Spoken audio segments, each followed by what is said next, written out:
Un cordial saludo para todos nuestros participantes a este espacio virtual de participación de experiencias pedagógicas.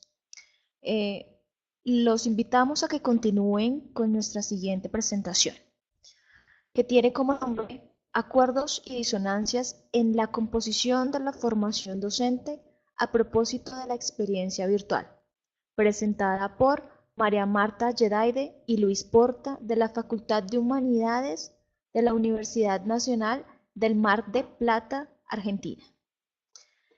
Como no pudieron estar presentes, presentaremos un video en donde ellos exponen toda su ponencia. A continuación, el video. ¿Qué tal? Buenas tardes a todos. Mi nombre es María Marta Yedaide y me uno a esta convocatoria desde la Universidad Nacional de Mar del Plata, en Argentina. En primer lugar, en mi nombre, también en el nombre del doctor Luis Porta, con quien compartimos la redacción y la construcción del trabajo que hoy voy a comentar. Queremos agradecer a la Universidad de la Gran Colombia y al resto de las universidades integrantes de la red por el esfuerzo, el trabajo y el entusiasmo que nos contagian de sostener esta iniciativa que, que nos permite dar continuidad a las conversaciones respecto de las temáticas que nos interesan y nos mueven. También va un fraterno saludo de parte de los dos y de nuestros colegas acá en la Universidad Nacional de Mar del Plata para todos los colegas que como participantes o expositores se prestan a conversar. Voy a hacer una somera introducción del trabajo, no me gusta comentarlo en demasía, prefiero que si algo de esto les interesa, los convoca, les parece que vale la pena, se acerquen a leerlo y que por supuesto restablezcamos el diálogo en cualquier momento a partir de las preguntas, de las inquietudes, de las experiencias afines o divergentes que ustedes puedan tener y que puedan también enriquecernos, ¿no? Un poco esa es la propuesta. Aprovechando esta maravillosa, increíble oportunidad que nos permite la virtualidad de ponernos en comunicación a pesar de las distancias geográficas. Bueno, nosotros hemos presentado un trabajo que se llama Acuerdos y disonancias en la composición de la formación docente a propósito de la experiencia virtual. Voy a hacer algunas aclaraciones que me parece que son importantes para contextualizar el trabajo, algunas que tienen que ver con por qué se llama así la presentación. Me parece que lo más importante para aquellos que todavía no han leído trabajos o no han compartido con nosotros escenarios de trabajo en el Centro de Investigaciones Multidisciplinarias en Educación y en el Departamento de Ciencias de la Educación de la Facultad de Humanidades de la universidad en la que trabajamos, el gran objeto que suscita todos nuestros desarrollos en la investigación y en las innovaciones pedagógicas es la formación de los docentes, que a veces llamamos también educación de los docentes. Esto es porque, y en principio me parece interesante comentarlo como un primer contrapunto que puede inspirar algún tipo de diálogo a posteriori, las palabras formación del profesorado y formación docente suelen remitir a los procesos institucionales en los que a partir de una carrera formal intentamos que sucedan cosas para la conformación del ser y del saber docente. Nuestros propios recorridos en la investigación, y acá voy a hacer una pequeña reseña que lamento si es demasiado redundante para las personas que están familiarizados con el tipo de trabajo que hacemos, lo hago con el fin de contextualizar el resto de la presentación. Nosotros empezamos en una línea de investigación a principios de este milenio relativamente tradicional, tratando de encontrar algunos principios orientadores para lo que llamábamos la formación del profesorado en las buenas prácticas de enseñanza, y de a poco fuimos advirtiendo que las buenas prácticas de enseñanza y luego después todas las prácticas de enseñanza en realidad están muy relacionadas y muy vinculadas con aprendizajes que no necesariamente provienen de las vías formales de de enseñanza en la universidad. Una cuestión que por supuesto no es novedad y que ha sido además muy trabajada en los últimos años, ¿no? Todo lo que tiene que ver no solamente con las distancias entre los diferentes niveles de concreción curricular, las reinterpretaciones que se suscitan, eh, las intervenciones y su desarrollo y su puesta en tensión con lo que finalmente, entre lo que se prescribe y lo que finalmente sucede. Bueno, estas cuestiones son de gran interés de muchos colectivos de investigación en el mundo. A nosotros nos interesó particularmente tratar de comprender por qué se transforman en exclusiones y qué tipo de resistencias operan al interior del currículo de la formación docente para dejar fuera lo que sería, en nuestros términos, la educación docente, es decir, todas aquellas situaciones, todas aquellas experiencias de la vida, incluso aquellas que están inscritas en lo que podríamos llamar una pedagogía inmanente, que van conformando el ser y el saber docente, conformando, tejiendo, destejiendo y retejiendo esa subjetividad docente, no solamente en el tiempo que los estudiantes están con nosotros en la universidad, sino en la totalidad del tiempo. Es decir, nosotros creemos que hablar de educación docente nos permite que el dominio de lo afectivo, de lo sensible, de lo corporal, de lo cotidiano, de lo emotivo, reingrese al currículo de la formación. Por supuesto, tenemos unos motivos políticos, y cuando digo políticos, y esto también ya lo he aclarado en otras presentaciones, me refiero a que intervienen o tienen que ver con la participación de los sujetos en la esfera pública, en la cual se toman decisiones que los afectan. Por supuesto, no es un sentido político partidario, sino un sentido político como la participación, como esta participación activa, esta participación cívica, digamos, ¿no? Esta agencia cívica activa de los sujetos. Nosotros nos inscribimos en unas pedagogías críticas y descoloniales. Toda nuestra investigación y toda nuestra práctica de enseñanza se mide y se tensa a partir de estos dos conjuntos, que a veces es un solo conjunto de teorías del campo pedagógico que de alguna manera nos mantienen en una línea de pensar los procesos de educación docente como procesos de reflexión en pos de una transformación social, no solamente de unas buenas clases, unas buenas estrategias o unos buenos usos de los recursos de la virtualidad y los entornos virtuales. Siempre nos hemos posicionado en este lugar que llamamos epistémico-político porque tiene que ver especialmente con la construcción del conocimiento para el agenciamiento cívico, para el empoderamiento cívico, para que nosotros como seres de la educación participemos abiertamente, ampliamente y frecuentemente haciendo uso de nuestro poder positivo como sujetos. ¿Qué tiene todo esto que ver con la virtualidad? Bueno, nosotros tenemos especialmente en la propuesta de trabajo docente de una asignatura que se llama Problemática Educativa y que es una asignatura introductoria del ciclo de formación docente que es común a todos los profesorados de la Facultad de Humanidades. En esta asignatura nosotros tenemos una modalidad de trabajo virtual que en el trabajo llamamos inmersión virtual intermitente. Esto de proponerla como una inmersión virtual intermitente en realidad es también dar luz o iluminar esta condición que tienen los recursos y los entornos virtuales de conformar una inmanencia, ¿no? Decíamos, si Morán habla de la noósfera, esa noósfera en una gran medida es una noósfera también digital, ¿verdad? Y nosotros decimos que tanto los estudiantes como nosotros en la cátedra estamos como inmersos en una inmanencia que es digital, pero nuestra referencia a ella es intermitente, puesto que la vamos trayendo y la vamos dejando en diferentes momentos de nuestras propuestas didácticas. Hay momentos en que habitamos en conjunto de manera más orgánica y más potente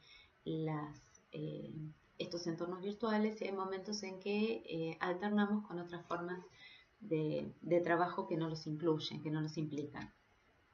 Y también contamos en el trabajo que las dos grandes vías a través de las cuales nosotros creamos esta instancia de inmersión intermitente en la virtualidad son tanto para la exégesis del texto educativo como para la producción del texto educativo. Es decir, nosotros en esta nuosfera que también es digital, somos tanto hermeneutas permanentes interpretadores necesariamente, pero también somos permanentes compositores. Acá la palabra composición está elegida adrede, un poco para recuperar la mirada solidaria de todo sentido social que se construye, ¿no? Construir sentido respecto de lo que es ser docente, respecto de los saberes docentes, respecto de la escuela, respecto de la universidad, es una práctica que se construye, se constituye solidariamente. En ese sentido, una composición, de alguna manera la palabra composición nos permite este tipo de abrazo, ¿no? A todas aquellas cuestiones que van interviniendo. También la palabra composición nos recuerda que estamos hablando finalmente siempre de algunas creaciones, ¿no? Que no son arbitrarias, no son, por supuesto, individuales, ni son del todo caprichosas, sino que tienen en general un recorrido sociohistórico que las condiciona, que las explica, que las produce, ¿no? Entonces, bueno, recapitulando un poquito, nuestro ámbito de inserción es la educación docente. Nos interesa la educación docente, es decir, no solo aquello que nosotros proponemos como currículo de la formación del profesorado en la universidad, sino lo que realmente interviene a la hora de conformar y reconformar la subjetividad de los docentes y aquellos conocimientos que los docentes producen y con los cuales se relacionan, ya sean como intérpretes o como productores. Nosotros hemos ensayado en esta cátedra diversas estrategias didácticas que tienen que ver con este rol que dejamos que los alumnos asuman, primero de exégetas de todos los modos en que se va produciendo sentido respecto de la educación, incluyendo el modo universitario en que vamos semantizando qué es lo educativo, pero también les pedimos a los estudiantes hacia el final de las cursadas y colaboramos con ellos para que diseñen colaborativamente un producto que después publican en alguna red social y al cual ponen en diálogo con el resto de los productos o artefactos culturales que ofrecen sentidos respecto de lo educativo. Es decir, dentro de nuestra propuesta didáctica habilitamos lugares para que los estudiantes ya se ejerzan este poder cívico, este poder positivo de definir en los propios términos, tal como lo comprenden, qué es para nosotros la escuela, qué es para nosotros la educación, qué es para nosotros la pedagogía, qué es para nosotros la didáctica. Esta propuesta didáctica que tenemos, que finalmente es una propuesta didáctica que está descrita en muchísimo mayor detalle en el texto, por eso les voy a invitar a leerlos y también de una forma muchísimo más prolija y coherente que como estoy intentando ahora relatarla, vino casi como consecuencia necesaria de asumir la responsabilidad de lo que íbamos aprendiendo a través de la investigación, ¿no? Si ustedes leen el trabajo van a ver que es la investigación la que nos deja las puertas de o hacer una transformación pedagógica respecto de la asignatura en la cual estamos comprometidos o tirar a la basura lo que hemos visto en la investigación porque nos dejaba en un lugar de tremenda incomodidad cívica, ¿no? La responsabilidad como docentes nos hacía tomar medidas respecto de aquello que íbamos descubriendo, y cuando digo descubriendo no es porque estuviera oculto y nosotros lo descubriéramos, sino porque para nosotros ha sido novedoso en los procesos de investigación. En este caso particular, lo que hicimos fue hablar con los estudiantes, es decir, siempre hablamos con los estudiantes, siempre les preguntamos en los pasillos, con encuestas, con evaluaciones de la cátedra, con narrativas que ellos escriben, cómo se sienten respecto de esta propuesta didáctica con estas características. En este caso, particularmente, les preguntamos acerca de la virtualidad y los usos que le daban a la virtualidad, le dábamos a la virtualidad en la cátedra. de alguna manera hacer eso fue un movimiento también destituyente de nuestras propias certezas, ¿no? No sé si a ustedes les pasa como colegas que de la mano de la investigación o de la mano de la indagación o de la mano de la lectura, uno va construyendo como pequeños nichos de certeza, ¿no? Pequeñas calcificaciones de sentido que suelen ser resistentes a seguir rodando, a seguir cambiando, tal como lo propondría la pedagogía crítica, ¿no? Esto de nunca quedarse, o como decimos nosotros, las pedagogías nómades, ¿no? Pedagogías que no se estancan, no se enquistan y que siguen buscando. En el caso nuestro, preguntarle a los estudiantes fue formalmente mediante una encuesta que socializamos entre las cohortes de ex estudiantes del 2016 y 2017, fue, bueno, prepararnos un poco para desmarcarnos de aquello que ya hemos constituido como el hábitat de las buenas prácticas de enseñanza según las interpretamos nosotros. Y de hecho fue bastante interesante porque hemos aprendido de los estudiantes por lo menos dos cuestiones centrales que son las que vamos a abordar en este trabajo y que voy a compartir con ustedes. Por un lado, los estudiantes manifestaron reconocer dos sentidos para el uso de del trabajo en los recursos y los entornos virtuales.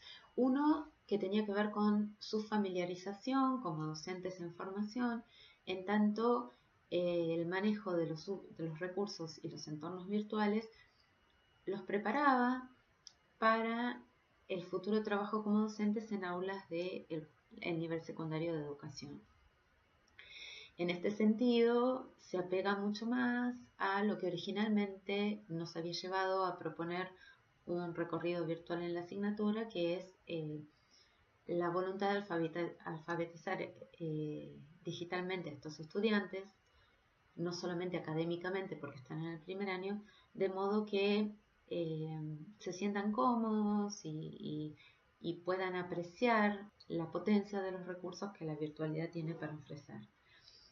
Sin embargo, había otro tipo de narrativas que además de rescatar esta utilidad, rescataban la potencia de las tecnologías para la producción cultural, para evitar la reproducción cultural y sentirse ellos ejercitando el poder positivo que permite hacer una publicación y ponerla en diálogo con otras publicaciones sin que haya ningún tipo de guardia, ningún tipo de barrera como las que existían en su momento para que uno pudiera publicar, ¿no? Hace muchos años, si uno quería publicar, conseguir una audiencia para algo que deseaba comunicar, bueno, tenía como que someterse al arbitraje de ciertas revistas especializadas, de ciertos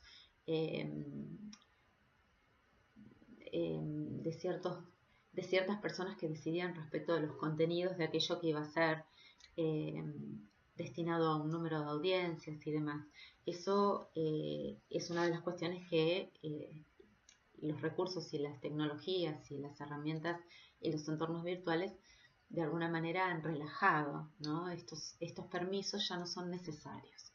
Entonces, bueno, había un gran número de comentarios que tenían que ver con cómo las tecnologías de la información y la comunicación y en general los recursos virtuales y los entornos virtuales nos permitían empoderarnos como sujetos. Así que había un reconocimiento de esta otra dimensión política que para nosotros es tan importante en la clase. Sin embargo, y acá es donde viene nuestra inquietud, estas dos series de respuestas se daban en paralelo, es decir, no dialogaban entre sí. Y nuestra pregunta es si seguimos aún reproduciendo dentro de nuestros esfuerzos de composición del texto educativo dentro de la cátedra, estas dicotomías, estas relaciones binarias y jerárquicas entre las miradas más tecnocráticas y las miradas más políticas. Es decir, si esta distinción que la pedagogía crítica ha usado como corazón de su propuesta, de alguna manera no es cercenante, divisoria, estructurante del campo de una forma que tal vez no sería conveniente. ¿no? En el sentido que no nos permitiría integrar como la vida está integrada. Y entonces, tal vez el hecho de que hagamos tanto énfasis entre las miradas tecnocráticas y las miradas críticas, como docentes y a través de los materiales que ofrecemos, tal vez en lo que finalmente se compone con los alumnos en el currículo vivo, devenga en un tipo de segmentación, de fragmentación, de binarismo que se materialice en la interpretación de todo aquello que hacemos y que sea de alguna manera un obstáculo, que obture epistemológicamente nuestra posibilidad de pensar integradas estas cuestiones. La segunda cuestión que nos llamó la atención y que nos inquietó respecto a esto que dijeron los estudiantes, es que tienen una gran antipatía por el aula virtual. Lo más interesante que les ha pasado en las clases con nosotros ha sido de la mano de las redes sociales y de aquellos entornos virtuales que no son estrictamente académicos. Esto ya lo habíamos observado en algunas otras ocasiones, lo hemos problematizado, sabemos que hay muchos colegas que encuentran las mismas dificultades en el uso del aula virtual y a mí me parece que, a nosotros nos parece, que acá hay que dejar plantada una pregunta para seguir pensando que de lo que hacemos en nuestras aulas virtuales, que creemos institucionalmente necesario y demás, no termina pervirtiendo el estallido de expresión y manifestación que los recursos virtuales nos están ofreciendo. Bueno, para terminar esta introducción, que al final fue más larga de lo que quería, les pido disculpas si los he aburrido o los he confundido. Creo que somos más claros en el trabajo y los invito a leerlo. Pero bueno, hicimos como una reflexión particular hacia el final, personal, en un apartado que se llama Hacia nuevos encuentros y desencuentros, donde un poco confesamos que como profes, que investigamos todo el tiempo y que trabajamos todo el tiempo con nuestros estudiantes y ofrecemos instancias de innovación pedagógica en la virtualidad y en la presencialidad, porque realmente estamos atrás de la creación de tecnologías en el sentido no rudimentario del término tecnología de la educación e información, sino tecnologías como aquello que nos hace humanos y que nos permite ejercer el poder en estas esferas públicas. Profesores que estamos permanentemente entusiasmados por la posibilidad de encontrar mejores salidas a lo que es la educación docente, lo que implica también el abandono de esos pequeños nichos de certeza que vamos construyendo, ¿no? Como esto que hicimos de preguntar a los estudiantes finalmente es otra vez desmarcarnos de aquello a lo que habíamos llegado, que habíamos alcanzado como un lugar de seguridad, ¿no? Y compartir un poco con ustedes la intemperie que eso nos genera, ¿no? Si bien creemos que el coraje está a la orden del día, como ha dicho Freire, bueno, abandonar todas estas cuestiones que tenemos tan instituidas y a las cuales hemos llegado requiere de una fortaleza especial. Y bueno, es algo que hacemos con gusto y con dificultad. Y bueno, y eso lo compartimos.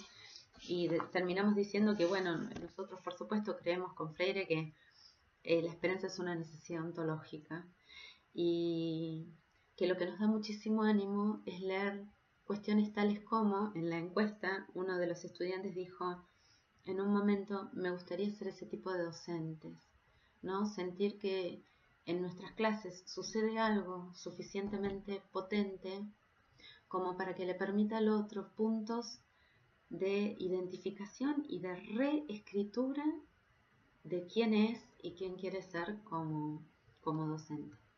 Bueno, espero que haya sido de alguna utilidad o haya sido al menos entretenido o motivante, suficientemente motivante para que accedan a la comunicación.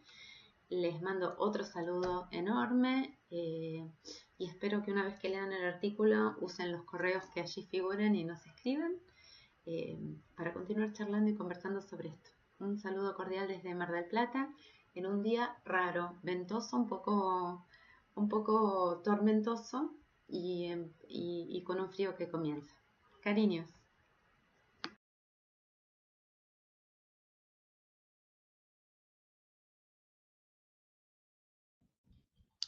Muchas gracias a nuestros ponentes por su participación.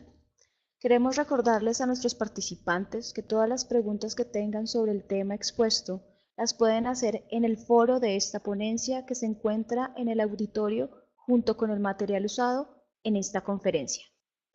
También los invitamos a nuestra siguiente ponencia a las 6:15 p.m. hora colombiana, llamada El desempeño docente desde las competencias digitales como exigencia global, presentada por Mercedes Rodríguez y Hernán Buitrago. Agradecemos su asistencia a este espacio. Los esperamos en nuestra próxima presentación.